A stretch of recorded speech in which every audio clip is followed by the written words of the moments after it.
கோவை மாவட்டம் சூலூரில் வெல்லும் தமிழ் பெண்கள் மகளிர் தின விழாவில் 2000 பெண்கள் பங்கேற்றனர்.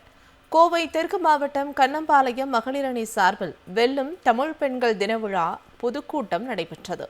இதன் ஒரு பகுதியாக காலையில் பெண்கள் மட்டுமே கலந்து கொண்ட இருசக்கர வாகன பேரணி நடைபெற்றது.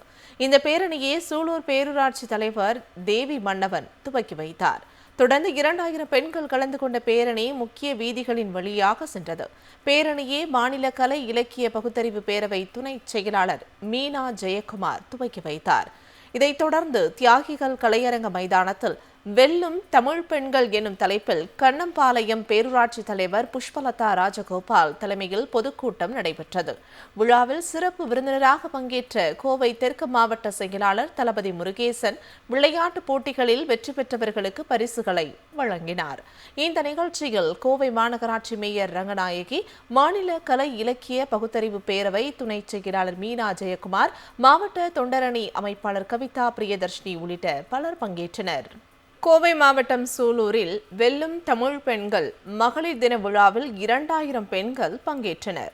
கோவை தெற்கு மாவட்டம் கண்ணம்பாளையம் மகளிர் அணி சார்பில் வெல்லும் தமிழ் பெண்கள் தின விழா பொதுக்கூட்டம் நடைபெற்றது.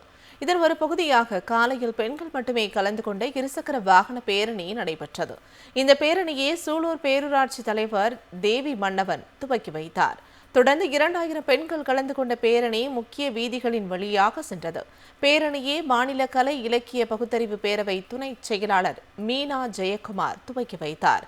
இதைத் தொடர்ந்து தியாகிகள் கலையரங்க மைதானத்தில் வெல்லும் தமிழ் பெண்கள் எனும் தலைப்பில் கண்ணம்பாளையம் பேரூராட்சி தலைவர் புஷ்பலதா ராஜகோபால் தலைமையில் பொதுக்கூட்டம் நடைபெற்றது.